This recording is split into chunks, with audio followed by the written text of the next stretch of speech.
mostly we'll be talking about a fixed graph in the plane and the random object drawn on this graph. And the hope is that eventually in 10 or 15 years maybe we'll meet and have some intersection between the two. But that's not there yet.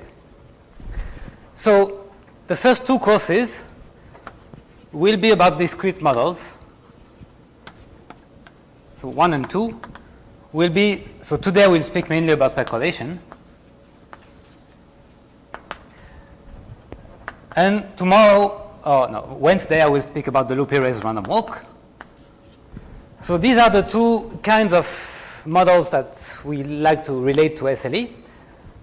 Percolation is a spin model, so there is a lattice and each side has a given color, for instance. And you look at interfaces in that.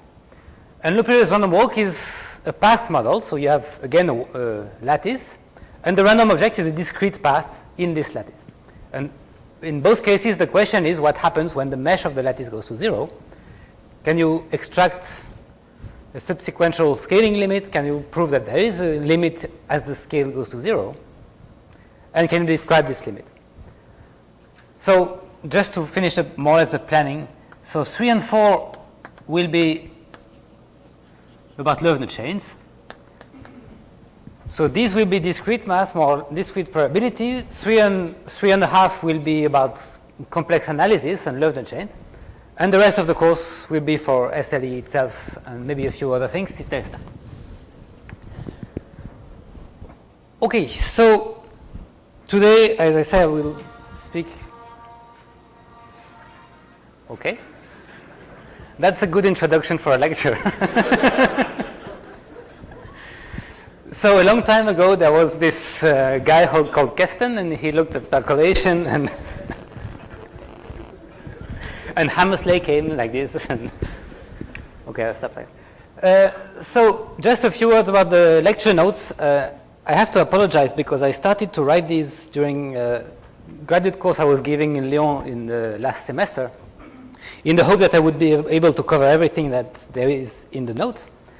And I won't, so if you look at the first chapter, there's quite a lot about convergence to SLE, about stuff like this, proving Cardy's formula, proving the conformal invariance of the easing model.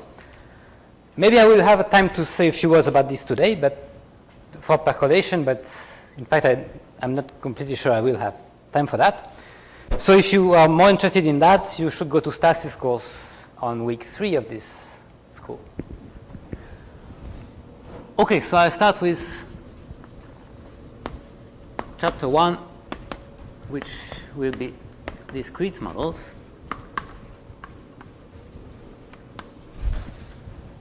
And the first part, so Hugo, is this big enough? Yeah. Okay, first one will be percolation. So why percolation? Because that's the easiest model to describe, and it already catches quite a lot of what you want to say about scaling limits.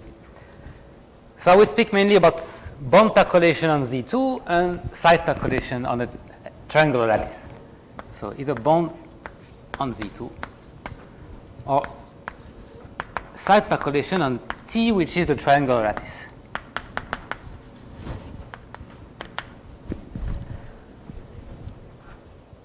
And of course, most of what I will say will be very familiar to some of you because percolation has become a very classical object. But still, for the sake of self-containedness, I have to speak about it and give you a general introduction. So for the pictures, I will draw mostly bond percolation on Z2 because it's easier to do. But then at some points, when I give statements about relation with SLE, I will switch to the triangular lattice, because that's essentially the only one for which we can actually prove anything in terms of scaling limits. So this is the lattice Z2, and percolation is defined like this. You have a parameter P, which is somewhere between 0 and 1, strictly between 0 and 1, if you want the model to be non-trivial. And for each bond of Z2, so each bond, you declare that it's open with probability P. And it's closed with probability 1 minus P. So that means that you will erase a few of the bonds with density 1 minus p. And once you do that, you get a random subgraph of Z2. So it's not written, but these are independently from each other. And once you have done that, you get a configuration, which is a random subgraph. So a configuration here will be omega, which is a subgraph of Z2. So this is for bond percolation. I will just mention the definition of side percolation because it will be used later. So side percolation, which I will define on the triangular lattice. So this is the triangular lattice. And you will color every side of the lattice, either white or black, with probability p. So each side. So here the randomness is on the sides. Here it was on the bond. So each side is, let's say white, with probability p, and is black with probability 1 minus p. And if you want to see it as a subgraph, you can look at the subgraph whose vertices are the white vertices and whose bonds are the bonds connecting two white vertices. Or you can look at the configuration as this random coloring of the graph. Okay, so the question is, once you have this random subgraph of Z2, what are the combinatorial the properties of this subgraph? And the first question is about connectivity.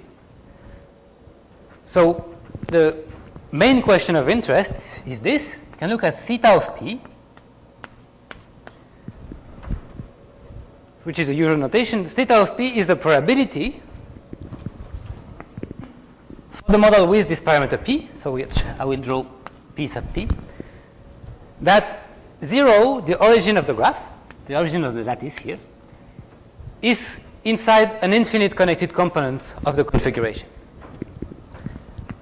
But this takes too many words to write, so we just say that 0 is connected to infinity by an open path, so a path containing only open bonds of this configuration. And this is usually written like this. So it's a probability that 0 is connected to infinity. So this is the main observable that tells you something about the connectivity of the graph. And it's easy to see two things. First thing is that theta is non-decreasing. So theta is a non-decreasing function of p.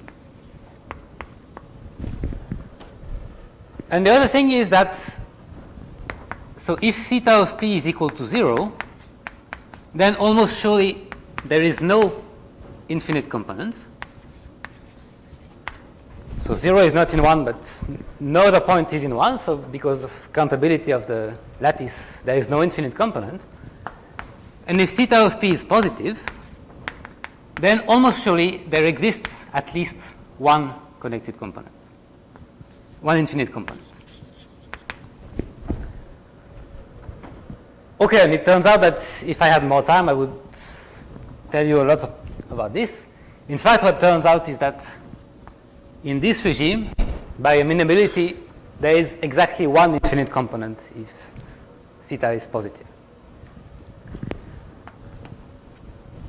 So this tells you that somewhere there is a phase transition between a phase with only finite components and a phase with one infinite component, and maybe some dust around it. And so you can define PC, which is the supremum of the set of P such that theta of P is equal to 0. And it's also the inf of P such that theta of P is positive. So this is called the critical point of the model. And essentially we want to understand what happens at the critical point, what happens around the critical point, or what happens when you cross it. okay, so first of all, the first non-trivial thing to look at is whether this actually happens, if PC is actually some non-trivial value of the parameter. So the proposition is this, that actually PC is strictly between 0 and 1. So these two faces of the model, above and below criticality, they are all non-empty. You can find non-trivial models in each of them. Okay, and in fact, I say that now, but I will tell you a little bit about it in a few minutes.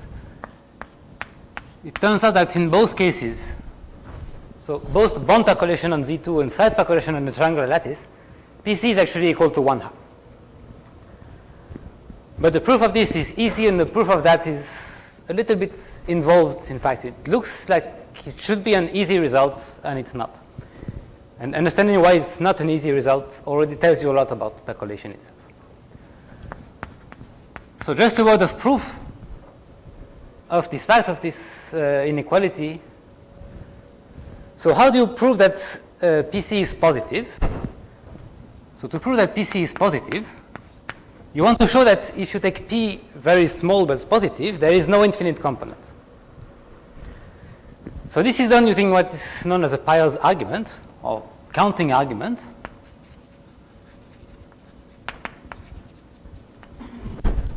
So the main remark is that if there is an infinite component, then there are infinitely many open paths of arbitrary length going from 0 to somewhere. And so if you can prove that almost surely there are only finitely many open paths from 0, then there cannot be an infinite component. So here is the main argument. So we look at omega n, which is a set of self-avoiding paths from 0. So I read the proof in Z2, but you will see that everything works exactly the same way in the triangular lattice. So it's a set of self-avoiding paths from 0 in Z2 of length equal to n. And when I say self-avoiding, I mean it uses n disjoint bonds of the lattice. And because these bonds are disjoint, if omega is a path in, well, maybe it's not nice to call it omega, call it gamma. If gamma is an omega n, the probability that gamma is open is exactly equal to p to the n. There are n bonds, and they all need to be open, so the probability that the whole gamma is open, meaning composed of open bonds, this is equal to p to the n. On the other hand, the size of this set, omega n, this is smaller than 4 to the n. And you can get much more precise than that, but this is enough for what I want to say. So what this tells you is that the expected number, I will finish here, the expected number of finite open paths, this is smaller than the sum over n. So maybe this is too small, but that's because it's easy. It's smaller than the sum of n of the expected number of open paths in omega n, and this is p to the n times the number of elements in omega n. So this is smaller than 4p to the n. Okay, so now if p is less than 1/4, then the expected number of open paths is finite, because this series is convergent, and that tells you that almost surely by Borel-Contelli there is only a finite number of open paths, and so by Borel-Contelli 0 is not connected to infinity, almost surely. So this tells you that P is less than PC. So as soon as P is less than 1/4, it's below PC, so it tells you that PC is bigger than 1/4.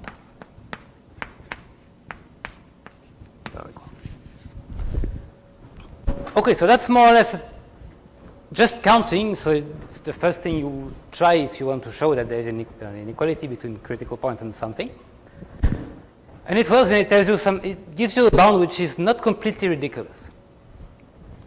And as it turns out, if you look at higher dimensional pictures, what you will get like this is 1 over 2D, and the behavior of the critical point is very close to this. So asymptotically, this is becoming sharper and sharper. So that's for the easy case, but I want to say a few words about the other case, because that will come back many times. So how do you prove that PC is less than 1? For that, well, the strategy is the same. You pick P, which is very close to 1, and you want to show that with positive probability, 0 is connected to infinity.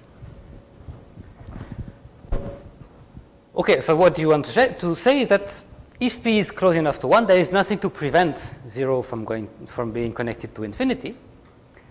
And the main argument for that, which will come back in the proof that PC is a half, is planar duality. So it's actually the first time in this board that the fact that we are two-dimensional will come out. So planar duality is defined like this. Maybe I'll draw a picture here. So this is one piece of the lattice Z2. So you define the planar dual of this lattice as usual. So it has one vertex per face of the initial lattice. So the vertices will be these red dots. And the bonds will correspond to the bonds of the initial lattice. So to this bond here corresponds the dual bond, which is vertical. So here is the dual. So if the white picture is Z2, the red picture is the dual of Z2. And as you can notice, the dual of Z2 is isomorphic to Z2, but that is not relevant yet. The remark is the following. If you start with the configuration omega on Z2, you can define a dual configuration, omega star, on the dual of Z2 by saying that a dual bond in the dual of Z2 is open if and only if the corresponding bond in Z2 is closed. So E star is open if and only if E is closed. So if this is E, then this is E star. So that's a one-to-one mapping between configurations on Z2 and configurations on Z2 star. And of course, because the bonds are independent, what you get is that if you start with percolation on Z2 with parameter P, so P sub P, and you apply this duality, you get a dual measure, which I want to call P sub P star, which is, up to a translation, is the same as P sub 1 minus P. So duality exchanges one value of the parameter and 1 minus P. And that's just because the probability that the bond here is open is the probability that the bond is closed on the initial lattice, and that's exactly 1 minus P. So there is this kind of symmetry between P and 1 minus P, and it will come back here. But the second remark about duality is the following. What could prevent 0 from being connected to infinity? So this means that the cluster of 0, which I want to call C sub 0, is finite. So far that's just notation. That's what was meant by 0 connected to infinity. It meant that the cluster was infinite. So if the cluster is finite, it has a boundary. And if you look at the picture here, if this is the cluster of 0,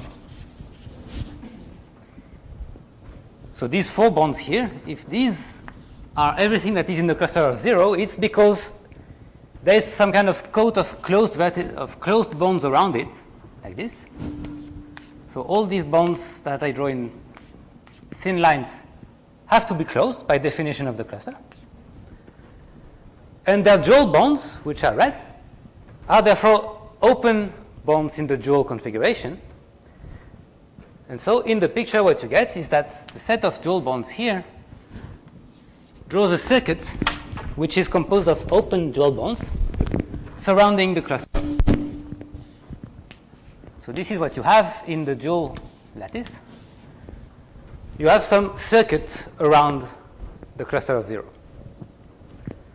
So the cluster is finite if and only if there exists an open dual circuit around 0.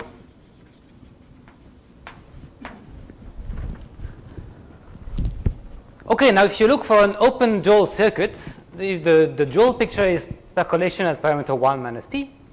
And if you pick p very close to 1, this is percolation at a very small parameter. So you can apply something similar to this path counting argument and show that there are only finitely many such paths. And with positive probability, if p is even closer to 1, there is 0 such circuit.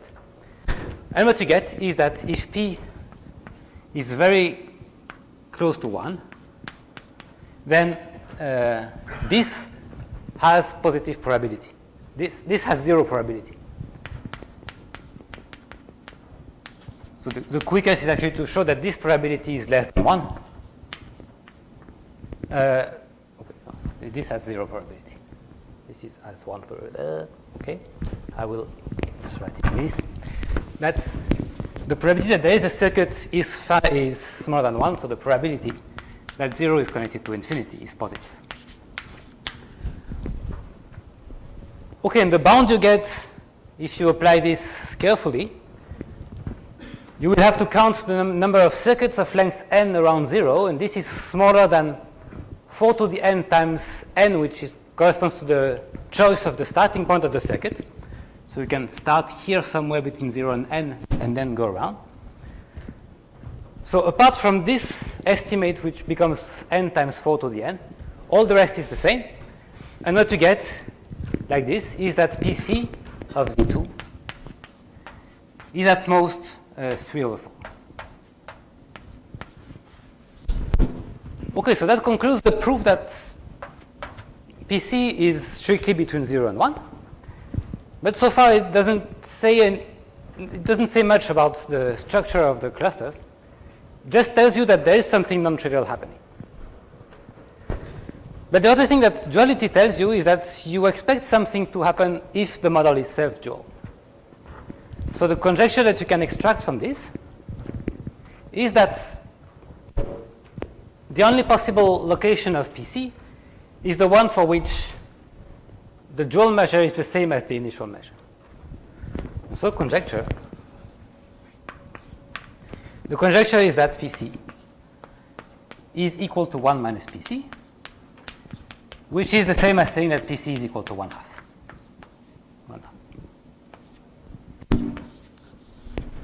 And so that's natural because of these considerations. If all the clusters of the initial lattice are small, it means that there is something big in a dual cluster around it, and vice versa. So if one is subcritical, the other one wants to be supercritical. So that's very convincing, but it's not a proof because you need to rule out a few things. And it's actually a theorem by Keston that indeed PC is equal to 1/2 for bond percolation on Z2. So far I'm just claiming this, and I will come back to the ideas of the proof a little bit later. Okay, so this was the definition of the critical points and about a few things about the location of this critical point. Well, if you notice the argument, you can extract a little bit more information from the argument. The argument was saying that if P is very small, then it's difficult for a cluster to be large. It's difficult to go far away because there is this bound, this sum over 4P to the n. So what you can extract from this is more information about the connectivity of the clusters. And then I will cheat a little bit and tell you that what I will write is valid all the way to PC, but at least all the way to p equal to 1/4, it's just a simple consequence of that. So here is the theorem. So for every p less than pc, there is what is called the correlation length, L of p, which is strictly positive but finite, such that if you look at the probability that 0 is connected to a point at distance n, so the probability that 0 is connected to the boundary of the box of size n, so lambda n is the box, so this is lambda n, this is 0, and this event says that there is a path of open bonds connecting 0 from the boundary of this box. If you are below criticality, this is smaller than a constant times e to the minus n over L of p. So what it tells you is that there is exponential decay of the connection function, of the connectivity probability for the model, all the way to PC. So of course you would expect that as p approaches PC, it decays less and less, and you expect that the correlation length L increases with p, and that's the case, that L of p goes to infinity as p goes to PC. But this is something that is very non-trivial to prove in this level of generality, and I have absolutely no time to give you a complete proof of this. But at least in the regime where p is less than 1/4, you can prove it exactly the same way. You can write the event that 0 is connected to the boundary as a sum of all the paths in these that are connected to infinity. They all have length at least n. So all the terms in this sum are actually for n larger than the size of the box. And what you get is that the probability is smaller than a constant, which is again this sum over here, times 4p to the n. So what you get is it's smaller than c times 4p to the n. So that's exponentially small if p is less than 1/4, but of course it's not the right value for the correlation length. Okay, so that's more or less the picture. If p is less than pc, then the cluster of 0 is finite, almost surely. And it's very small in the sense that the probability that it goes to distance n is exponentially small. And so there is a characteristic length, L of p, which is finite. If p is above pc, you can map this theorem by duality, and it will tell you that above pc there is a unique infinite component. So there is a unique infinite component, but there is still a characteristic length, which tells you that the probability that 0 is connected to a point at distance n, say n times e, where e is the base vector of the lattice. The probability that 0 is connected to ne, that doesn't go to 0, because if they are both in the infinite cluster, they are connected to each other. But if you want this to occur, and at the same time 0 is not connected to infinity, so that will tell you that the cluster of 0 is finite but large, and this becomes difficult for a supercritical model because of duality. It cannot be finite but large, because it would tell you that in the dual model, which is subcritical, there will be a large path around it. And this, again, is smaller than something exponentially small. Okay, and at criticality, which is the main object I want to talk about, at criticality, none of this occurs. There is no exponential decay, and I will come back to it. And as it turns out, the cluster of 0 is still finite almost surely. But this is a difficult well, this is a tricky result. It's not technically difficult, but you need additional arguments. Okay, so the question is, I remind you that the whole goal of this course is to motivate the introduction of SLE, so we want to look at scaling limits. So you want to define the following thing. You want to define delta positive, which is the mesh of a lattice. Delta will go to 0. You will define percolation on a very fine copy of Z2. And then you will stand at fixed distance and let delta go to 0, and you want to see if this converges in some natural sense to some random object in the limits as delta goes to 0. So this is a very vague question, but still you can give a satisfactory answer in both cases where P is not equal to PC, because the existence of this characteristic length here tells you that for fixed P below PC, everything interesting happens below the scale L of P. But here the lattice has scale delta, so it will tell you that the cluster of 0 will remain inside something of size delta times L of P.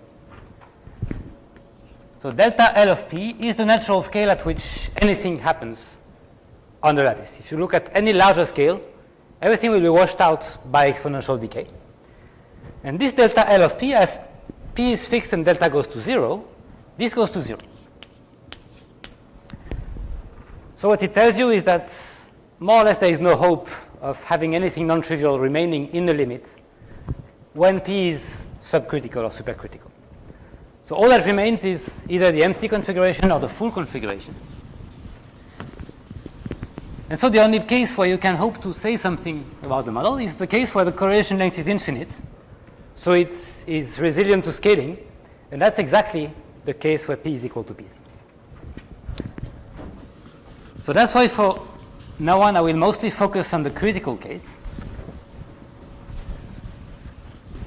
So from now on, except when I will tell you P is equal to PC.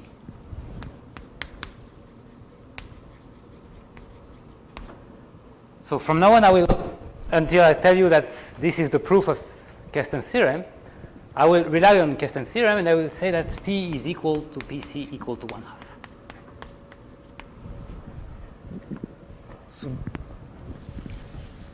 So in that case, we know, because of these results, that there is no exponential decay. And so there is a hope of saying something as the mesh goes to 0, or saying something in larger and larger boxes. So the first real argument that will be useful in the study of critical percolation is what is called Rousseau-Seymour-Welch.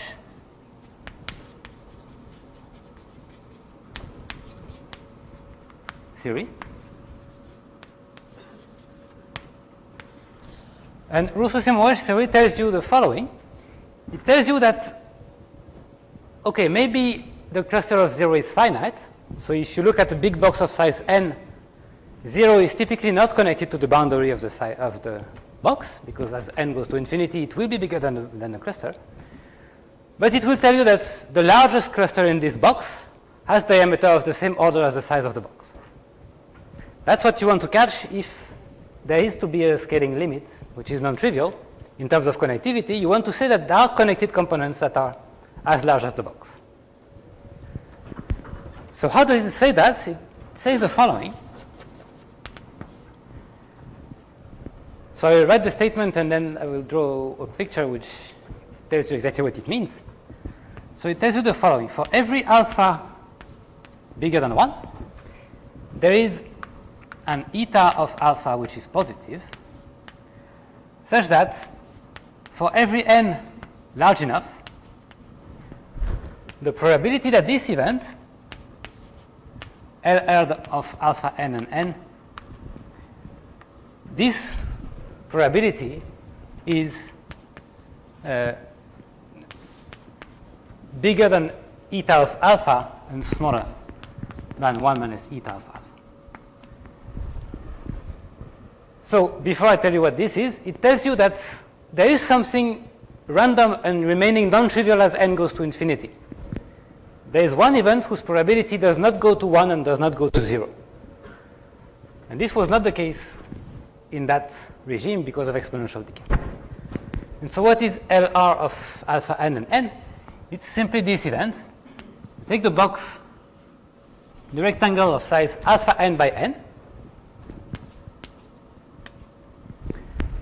And this means that there is a left-right crossing of this rectangle. So this is the Russo-Seymour-Welch theorem. The probability that there is a crossing of a large box of a fixed size, of a fixed shape, does not go to 0 or 1 as n goes to infinity. It remains strictly between 0 and 1. So that tells you that inside this box, there is something of scale n happening.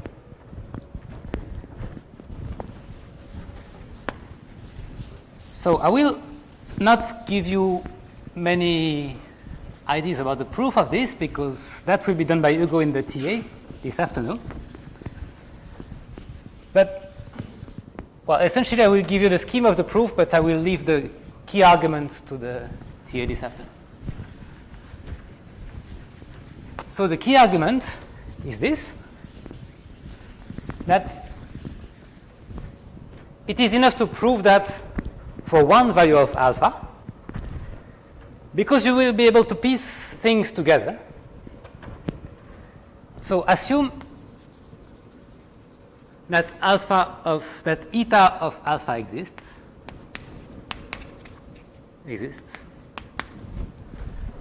and that you want to prove that there is another box that is crossed horizontally, but which is longer than this one. So what you can do is something like this. So this is an alpha n by n box. And I will draw a second alpha n by n box here. So this is again an alpha n by n box a little bit further away.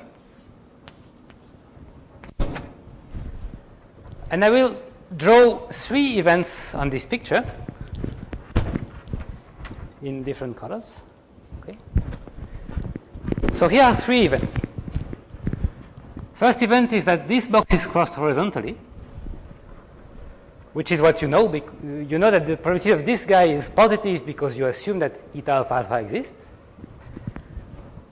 There's a copy of this event, but shifted by something like alpha minus 1 times n. So this is n.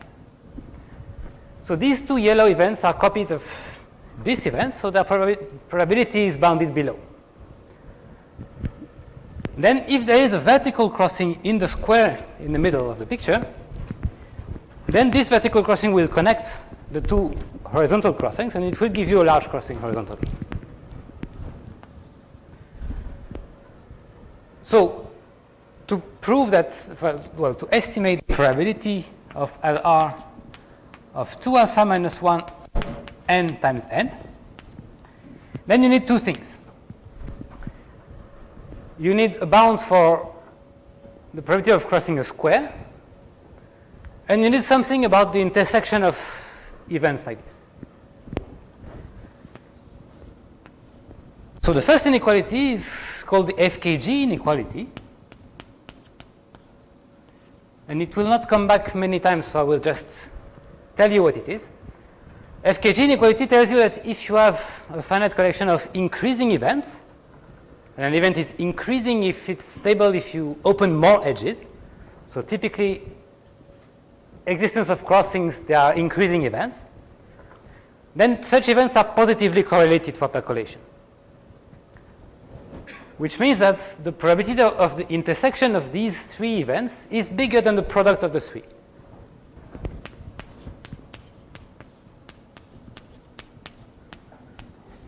So you have 2 copies of the initial events crossing n alpha by n, and then there's probability of crossing a square.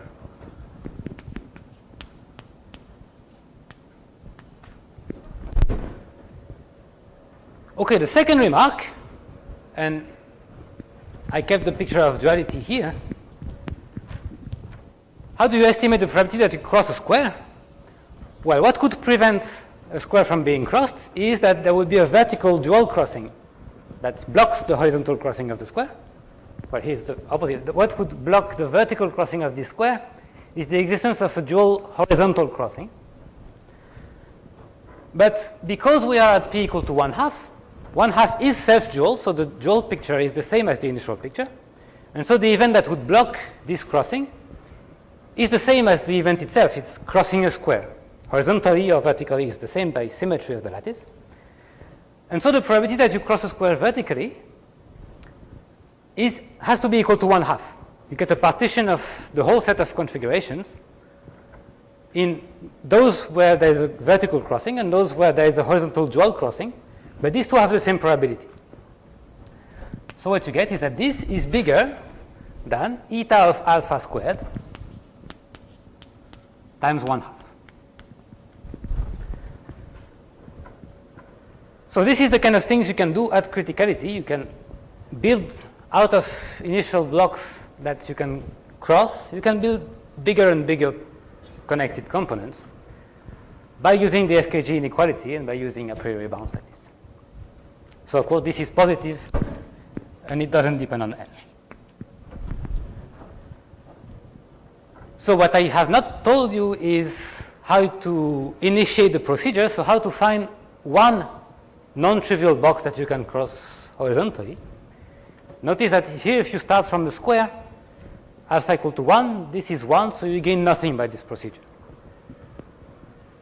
So at some point you need to prove that there is one rectangle which is strictly wider than high that you can actually cross with positive probability. And this is non-trivial, so this is what you will do this afternoon. Okay, so this is what is known as Rousseau-Seymour wedge theory. It tells you that something happens at scale n. So it tells you that if you want to look at a limit as the mesh goes to 0, there is hope of observing something in the limit.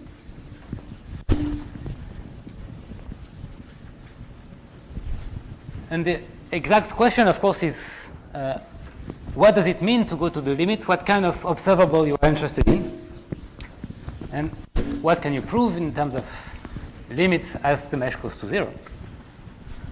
And it gives us already one good candidate for a scaling limit, which is exactly this probability here.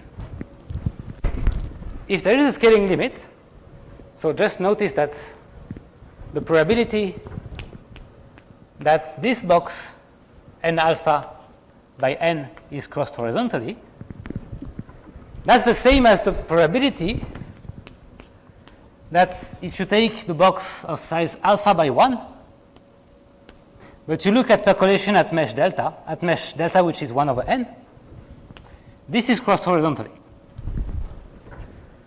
So if there is a scaling limit here as the mesh goes to 0, tells you exactly that this probability that you cross a horizontal box of size n alpha by n, this converges as n goes to infinity. So the good candidate to look for a scaling limit would be what is the limit as n goes to infinity of the probability that this box alpha n by n is crossed horizontally.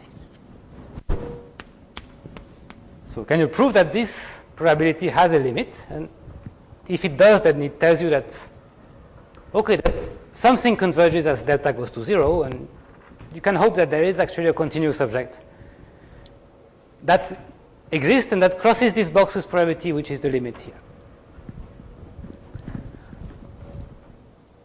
Okay, and so that's the first explicit question of scaling limit. So does this limit exist? So the answer is, technically for this particular problem Z2, we don't know.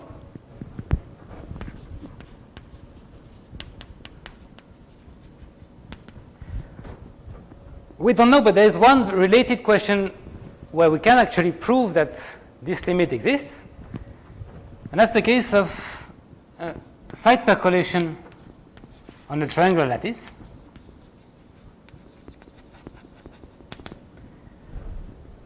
So for bond percolation on Z2, which is the simplest model to describe we don't know that there is a limit, but for side percolation on the triangular lattice, still at p equal to 1/2 equal to pc, so this is still true in this particular lattice, then the limit actually exists. That's a theorem by Smirnov that the limit of this probability actually exists.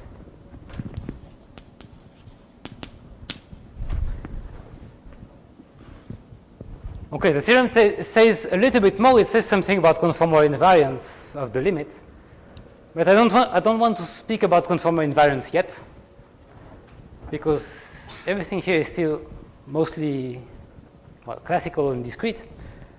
So Smirnov's theorem tells you that the limit exists and the limit is explicit.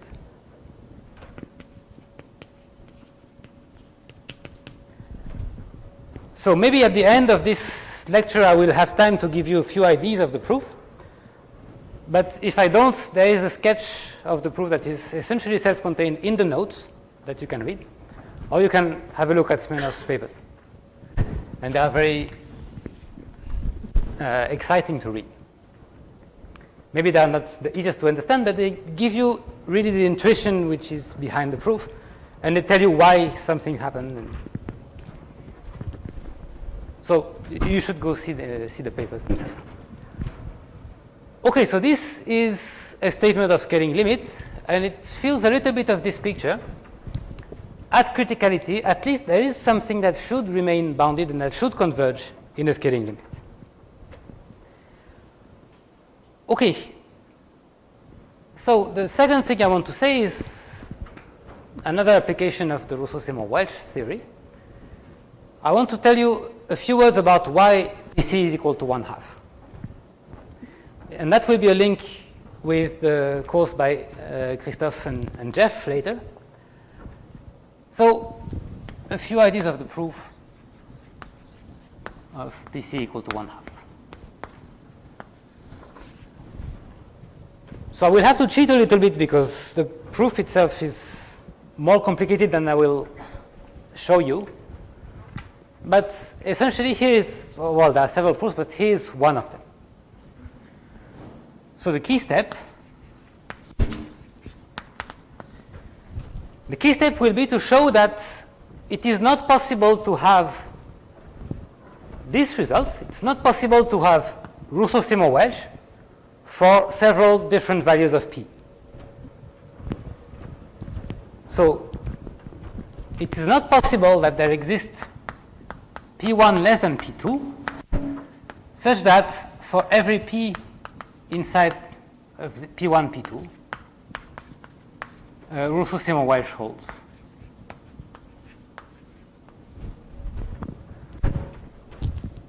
So this is kind of, well, it's the easiest statement of a sharp threshold.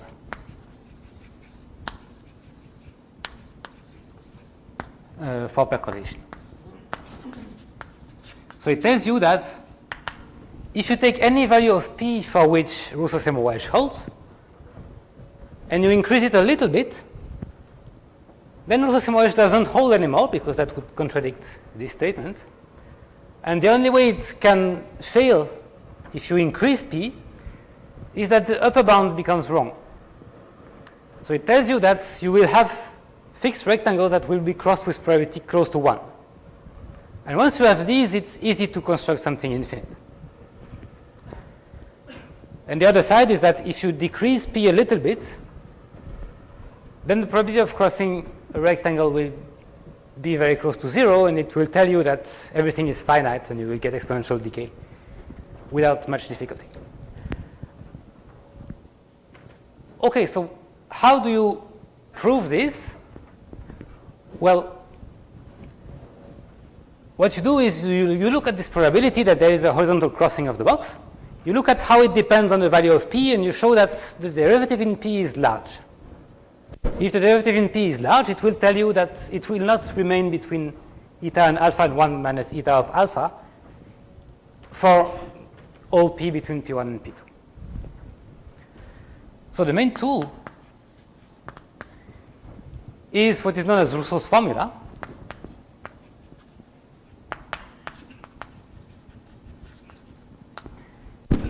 which tells you that you can compute actually the derivative of this probability in a very simple way. So it tells you the following. If you look at the event LR of n alpha and n, and the way it depends on p, and you differentiate this in terms of p. What it means is that you want to go from p to p plus delta p and see what happens. So of course this event is increasing, so this derivative is positive, or it's non-negative, but it's strictly positive because the event is non-trivial. So what can happen if you go from p to p plus delta p? Essentially, what will happen is that a few bonds of density delta p will become open where they were closed, and sometimes this will create a horizontal crossing that was not there before, and that's the only thing that will change this probability. So this derivative will tell you how sensitive this crossing event is to opening of new vertices, of new bonds in the configuration. So the definition is, the relevant definition is this. A bond E is pivotal for the configuration omega if the following happens. Omega with E closed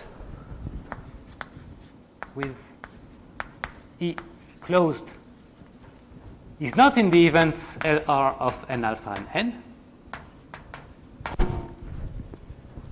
So if the edge is closed, there is no horizontal crossing. But omega with E open is in LR of n alpha and n. So it tells you that opening this bond will create a crossing, and closing this bond will cut a crossing. So these are bonds for which if you open them, it will change what is inside this probability. And Rousseau's formula tells you that this derivative is exactly the expected number of pivotal bonds.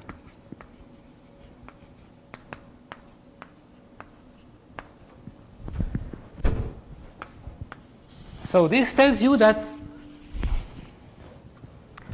if you want to show that Rousseau-Semmelweis cannot hold in this interval, what you need to show is that, assuming that it does, the number of pivotal bonds is high. And when it's high, it tells you that the derivative is large. And that contradicts the fact that it has to remain bounded above by 1 minus alpha. Okay, last picture, and then I will switch to the SLE-related part of percolation. So how do you prove that there are pivotal bonds, assuming that Rousseau-Semmelweis holds? And there are several ways to do it, but here is one picture showing that there is at least one with positive probability. And then you can refine and get several of them. So what does it mean for a bond to be pivotal? It means that if this bond is open, so here is the bond that needs to be pivotal. If this bond is open, there is a crossing of the rectangle. But because cutting this bond destroys this crossing, the crossing has to go through E. If it didn't, then cutting E would do nothing. So there has to be a crossing like this. But that's not enough. There could be another crossing, and then cutting E would do nothing. So you need to ensure that if you cut E, there won't be a crossing anymore. And that tells you that in the configuration with E closed, there will be a dual crossing preventing this horizontal wide crossing. And that tells you that there has to be two dual crossings like this. So this is a bond. There is a dual bond here. They form some kind of lozenge here. And E is a pivotal bond if and only if this picture is satisfied. So if you want to show that there are pivotal bonds, you need to show that this picture actually occurs. So if you go to the TA, and you have to go to the TA because that's mandatory, and we'll make a list, and we'll check how many go to the TA. You will learn that the probability that this occurs is something like the size of the box, that it occurs at E is like the size of the box to the power minus a certain exponent, and this exponent is strictly less than 2. So it tells you that the expected number of pivotal bonds behaves at least like n to some power which is positive. If you don't want to go through all the lengths of looking at exponents, you can do the following. And that will lead us to the notion of the exploration process that I will define just after that. You know that there will be a horizontal crossing with positive probability by the Rousseau-Semmelweis theorem, or by the assumption here that Rousseau-Semmelweis holds. So out of these crossings, there will be a lowest crossing.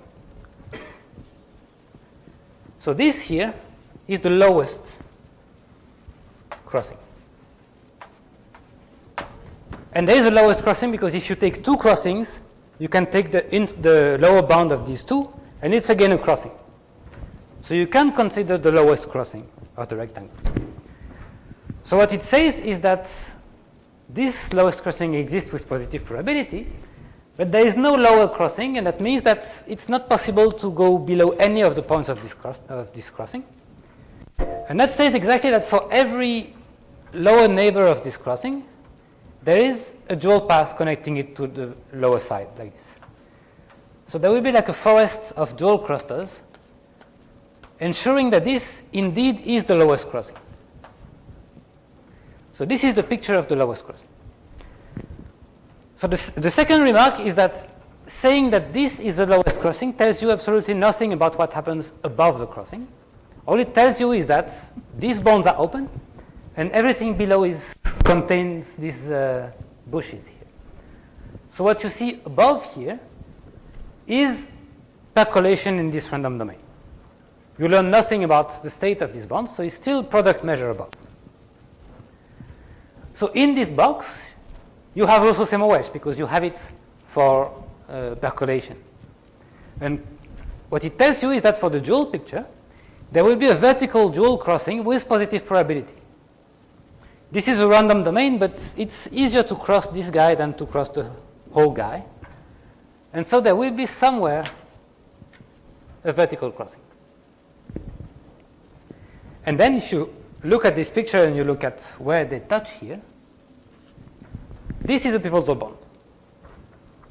So what it tells you is that by Rousseau-Semmelweis, there will be at least one pivotal bond with positive probability.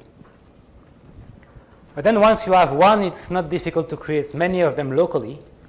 And that's essentially what Kesten does. You can prove that there are logarithmically many by looking at different scales around this point. So if you have Rousseau-Semmelweis, you have, say, at least log n pivotal bonds. And then this derivative is bigger than log n. And then if you take n large enough, log n will be bigger than 1 over p2 minus p1. And you will negate this. Okay, of course I'm cheating a lot here because I'm using Rousseau-Semmelweis for the dual configuration, and that's not exactly what I'm assuming, but you can piece the things together and obtain a proof that PC is equal to 1/2. So what I want to say is that the technicality of the proof is not what is essential. What is essential is this idea of pivotal bonds, and this idea that you learn a lot about percolation by considering the lowest crossing. So that's more or less the state of the picture when Kesten did his work on planar percolation and proved that PC was equal to 1/2. And now, during the last maybe 25 minutes, something like that, half an hour,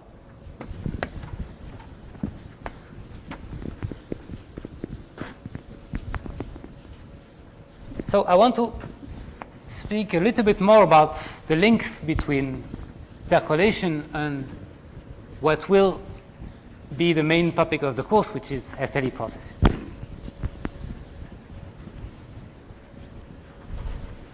Okay, so as I just said, you can learn a lot by looking at the lowest crossing in a box. But the notion of the lowest crossing is not something very intractable. It's very abstract. It's difficult to find an algorithm to figure out what the lowest crossing is, unless you do exactly what I will tell you. So the main object I want to talk about now is known as the exploration process.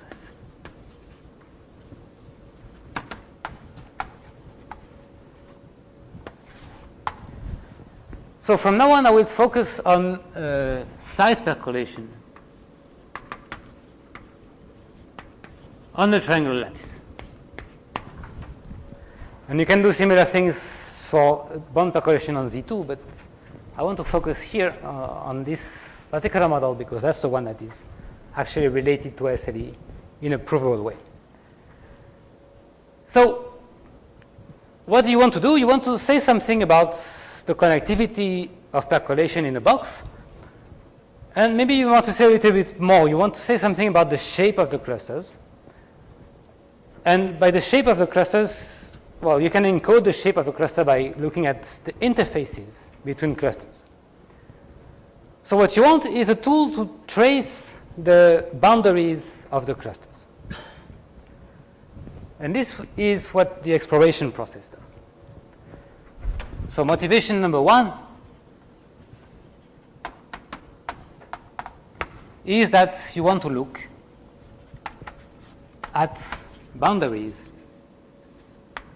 of clusters. So that's the long-term motivation, let's say. That's the object that you want to study. And if you want to look at scaling limits, this is a nice proxy for scaling limits, that you look at the boundary of a cluster. Motivation number two is a more short-term motivation somehow. So remember, I told you that theta of PC was equal to 0. I told you that, and it's a consequence of Rosso-Seymour-Welch. And you will see that again at this afternoon at Hugo's TA. So, TA session. So you know that theta of PC is equal to 0. So if you want to look at the shape of a cluster in the scaling limit, it's not a good idea to look at the cluster of 0. If you look at the cluster of 0, it's finite. So if you rescale the picture, it shrinks to a point. So that means that delta times the cluster of 0 goes to just a point at 0. So what you need is something to provide some infinite objects before you take delta to 0. And then once you have this, well, you can make delta to 0 and it remains infinite. So it tells you that there is something, there might exist something in the limit. And this something cannot be simply the cluster of 0. So the exploration process will provide something that is infinite in the discrete setup and that has a hope of converging when delta goes to 0. Okay, so here's what you do. Just make a picture and then you will see why I don't give you a formal definition of the exploration process, because that's essentially impossible to do. So because I want to catch something big and I know that the cluster of 0 is not big, I will have to look at several starting points at the same time. And it turns out that a good way to do that is to look at percolation in a domain, in a planar domain. And the easiest domain to consider is the upper half plane. So I will look at the upper half plane H, intersection with the triangular lattice. So this is the graph I'm looking at. So this is the triangular lattice, this is the origin, and there is the triangular lattice here. Okay, you can continue this in the mind, but better than I can do it on the board. But okay, so this is the picture. This is the triangular lattice, and you look at percolation on the triangular lattice inside the half plane. So you need to think that each point has a color. It's either white or black. So red will mean black. So each point is either white or red here. Apparently there's a tradition that you need to tailor the colors according to the country you are currently living in or working. So Stas Smirnov did that in yellow and blue. I'm doing it in white and red because I'm spending a lot of time in Switzerland. and he does that as well now. Okay, so these are colors of different vertices. What you want to do is to trace the boundary between the white and the red. So to do that, you will start, let's say, at a neighborhood of 0. I will just shift the picture a little bit. I will put 0 at the midpoint of this bond because it's just easier to do. And to make something occur that is infinite and well-defined, you need to specify what you do on the boundary. And essentially, you do whatever you want on the boundary because all the spins are independent from each other. So you can fix the color on the boundary. It will not change anything inside the domain. And as it turns out, you can, well, the nicest thing to look at is this. You can look at boundary conditions that are red on the right and white on the left. Okay, and then, well, once you have the picture, the definition is kind of clear. You start here, and you just explore the boundary between the between the white vertices and the red vertices. So here you see a vertex in front of you. It's white, so you have to turn right. Here there is a vertex that is red, so you have to turn left. And here you turn right, and you turn left, etc.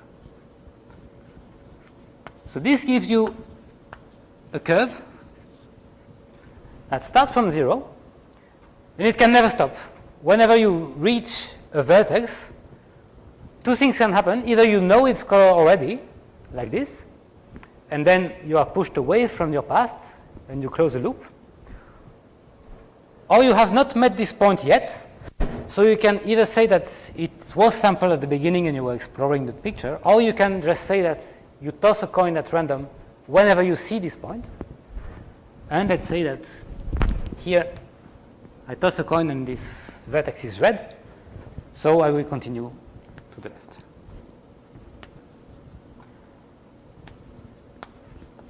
Okay, so what you get is a random discrete curve that starts here and it can never stop, so it has to go to infinity. So this curve goes to infinity. So this curve gamma here, the definition is gamma is the exploration curve, the exploration process of percolation. So this is the geometric object that is the easiest to study and that is the most closely related to SLE. It is infinite, so there is no question of triviality in the limit like this. You can let the mesh go to 0 and something will remain in the limit. And it's well defined and it's kind of local because you can toss the coin every time you meet a new vertex, and what you will see is exactly the color of one vertex. So you can just proceed inductively and build it vertex by vertex. So it's a nice object. It's nice topologically, it's nice probabilistically, and as it turns out, Smirnov's theorem tells you that as the mesh delta goes to 0, gamma as a curve converges to SLE6. So you're not supposed to know yet what SLE6 is, but here is maybe the most important theorem of today's lecture in relation with the rest of the course, that as delta goes to 0, this random curve converges to something in a scaling limit. So maybe it's a bad strategy to state a theorem without explaining all the terms in the theorem, but essentially when you will know what SLE is, you will know why this holds and you will really understand this theorem. But right now just see it as saying that there is a random discrete object depending on the mesh delta, and as delta goes to 0, it converges to a random continuous object. Okay, so this is the main statement about convergence for percolation. Okay, now the question is whether I attempt to prove Smirnoff theorem in 15 minutes or not. So I can try, and we'll see what happens. So I will have essentially no time to give you all the details, but I will tell you more or less why it's true and why it's frustrating.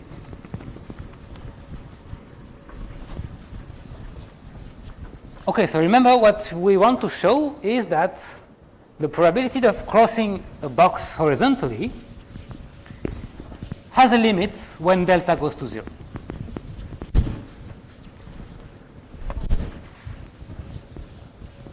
So the first step is to notice that you can actually prove something more difficult. But it's more, well, it looks more difficult, but it contains more information, so it's somehow more tractable. So here is essentially the scheme of the proof. Step 1 is to generalize what you want to prove. Instead of proving that crossing a box has a probability that converges, I will look at this. So here is a simply connected domain in the plane. It's bounded, it has smooth boundaries, it's a nice domain. So omega is a nice domain.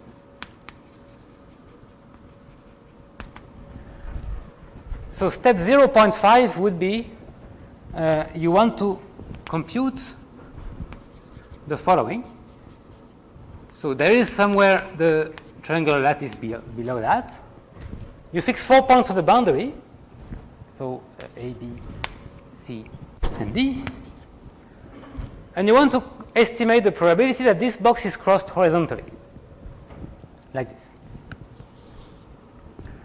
So that's step 0.5 because it's still essentially the same question as for the rectangle. This is still topologically the same as a rectangle. It has 4 corners and it is simply connected. So step 1 will be, instead of computing this, you take the point D and you lift it somewhere inside the domain to a point Z here. Okay, so the estimate becomes, you want to compute the probability that there is a simple curve. So probability that there is a simple curve,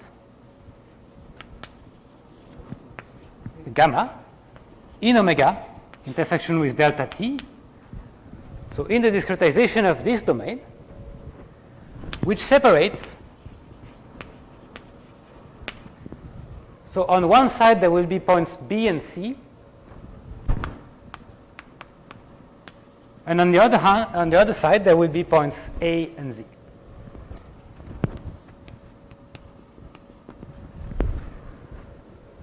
So this is something that tells you a lot more than just crossing probabilities, but if you can compute this, of course you can recover the crossing probability by estimating this when Z is equal to D. Then going above point D is the same as crossing this rectangle. So this, I want to call this maybe F A of Z. Okay, I will do mostly pictures because that's all I have time to do.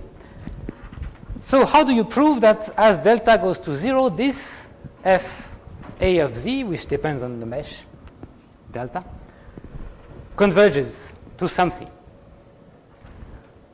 Well, we are supposed to be analysts, so we know that if you want to prove convergence of a sequence of functions, a good way is to prove a precompactness argument, a precompactness result.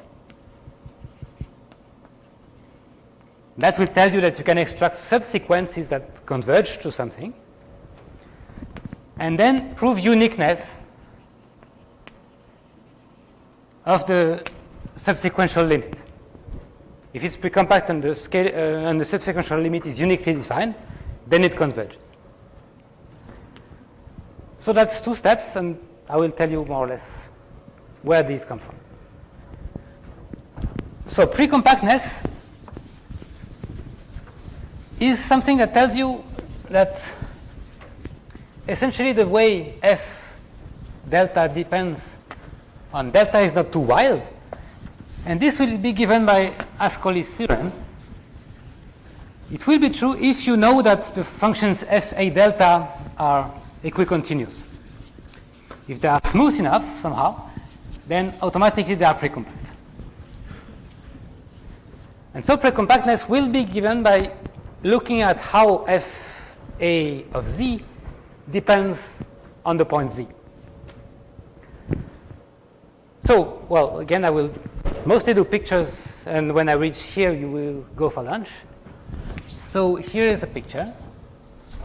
How do you compare f of z to f of z prime? So you pick 2 points, z and z prime, and they are close to each other. This is z, this is z prime. And the relevant points are a, b, and c somewhere.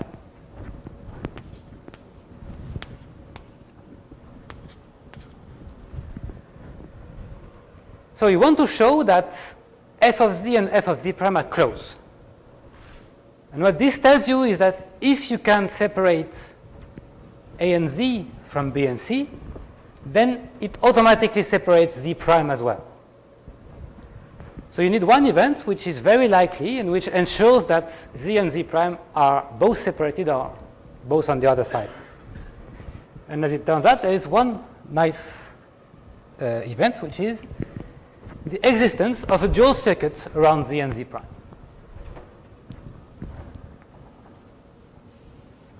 So if there is a dual circuit around both z and z prime, and if there is an open path separating a and z from b and c, like this,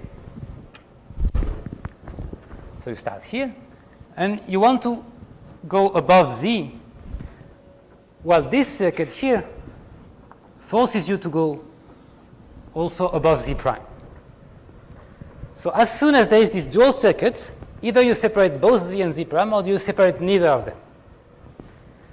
So you will get precompactness if you can show that the probability that there is a dual circuit like this around z and z prime is close to 1 as z prime approaches z. Okay, and so you will have more details about this afternoon, but essentially you can build a circuit like this using Rousseau-Seymour wedge. What you do is the following. Assume that this is z and this is z prime. You can look at annuli around z and z prime. And for each of these annuli, you can split it into 4 rectangles, 3 by 1 rectangles, and say, because we are at criticality, we have Rousseau-Seymour wedge. And by Rousseau-Seymour wedge, for each of these rectangles, the probability that there is a dual path like this is positive. Then for the dual picture, you have FKJ inequalities, because it's still percolation. So this event that you have 4 crossings like this has positive probability. And this occurs at each scale around z and z prime, as long as the scale is small enough to fit inside the box. So as z prime approaches z, you get of the order of logarithm of 1 over z prime minus z scales accessible. And what it tells you is that the probability that this occurs is actually, so what you get is bigger than 1 minus z prime minus z to some power alpha. So what it tells you is that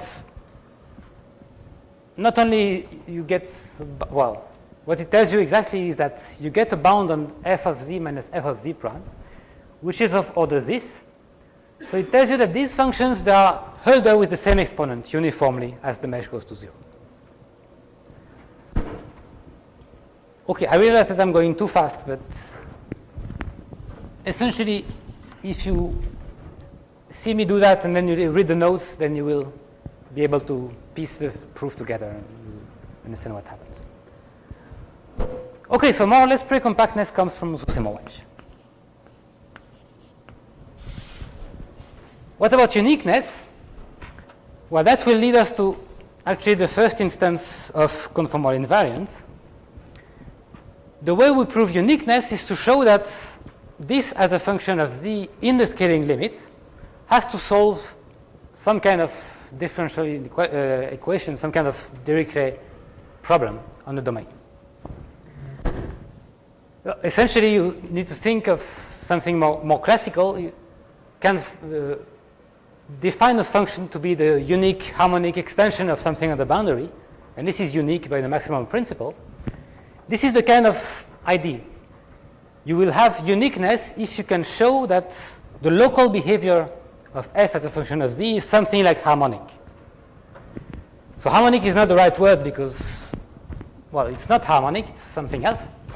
And I will come back to that much later. But essentially, if you have some PDE satisfied by the limit as a function of z, that's enough to prove uniqueness. So what you need is something like harmonicity in the limit. And the way you get that is to show it at the discrete level. So you really want to look at the discrete derivative of f as a function of z. Okay, so here is the picture you want to do. So again, this is the domain. It's slightly bigger than before, but that's because we need more room here. This is A, this is B, this is C. And here, well, if you look at the definition, the existence of a curve surrounding z, this curve is a curve inside the initial graph. The natural location for z is inside one of the triangles of the initial graph, because then being surrounded makes, well, is well defined. So here is one triangle, and here is point z. And I will choose one neighbor, which is here, z prime. So I want to estimate the increment of f between z and z prime and see how this relates to other increments locally. So the difference, f of z prime minus f of z, is the probability that z prime is separated but z is not, minus the probability that z is separated and z prime is not. So it's enough to look at the probability that z is separated and z prime is not. So we look at the probability that, say, A and z, this is separated from z prime, b, and c. Okay? So here is z, A is here, and so there should be one curve separating z and A from b and c. So there should be one yellow curve like this. One yellow curve here.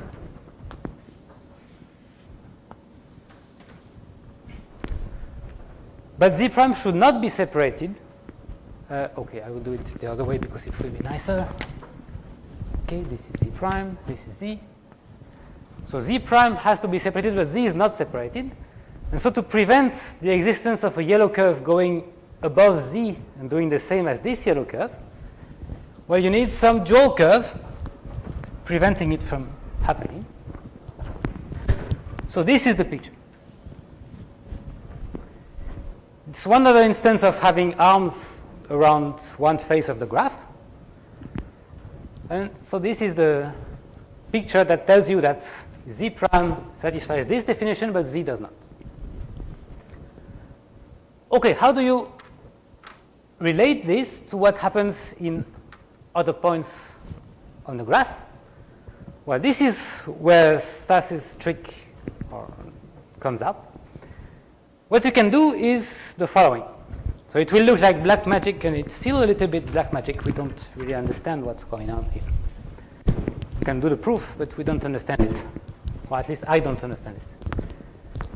How can you tell if this event is satisfied? What you can do is you can start here from point C. You can start an exploration process. So you color yellow here, red here, and you start exploring here in between.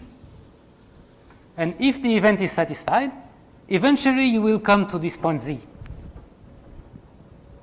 Because you have this this yellow curve here and this red curve here, and they force you to go through Z. Okay? When this occurs, this exploration process, as I told you, you can build it locally by tossing coins as you need them to build it. It tells you nothing about what happens outside of the exploration curve. And the outer boundary here is exactly the leftmost yellow curve here and the rightmost red curve here. So I will just fix the picture and say that this is the leftmost curve and this is the rightmost curve. Okay, so given the exploration, what is outside is still percolation. You get no information about the coloring. And so the probability that these three arms exist is the product of the probability that the exploration comes here times the conditional probability given the shape here that the third arm exists. Okay. So here's what the trick is. Once you have explored this, you know nothing about the states of the vertices outside of the explored process. But you know that this is percolation at p equal to 1/2. So you will not change the probability of the configuration by switching all the colors outside of this exploration. So what you can do is you switch all the colors here. And what you get is this.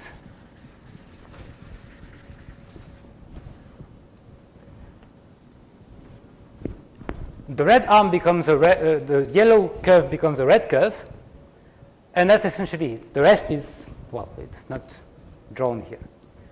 So what it tells you, once you integrate over the possible exploration path, is that the probability that you have three arms like this is the same as the initial probability.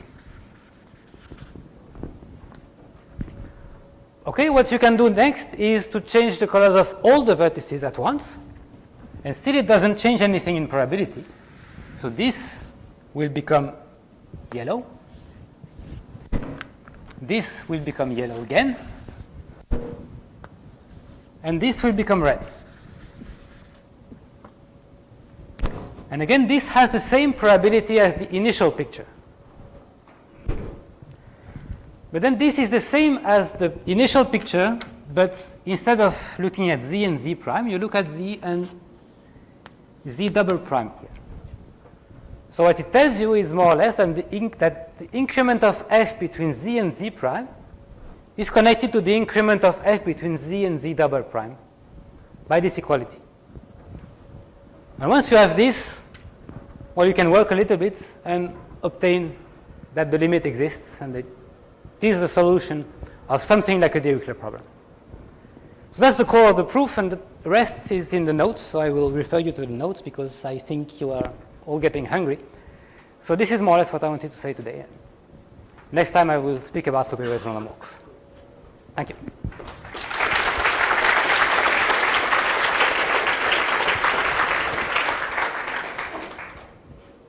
Questions? No question. Let's go for lunch.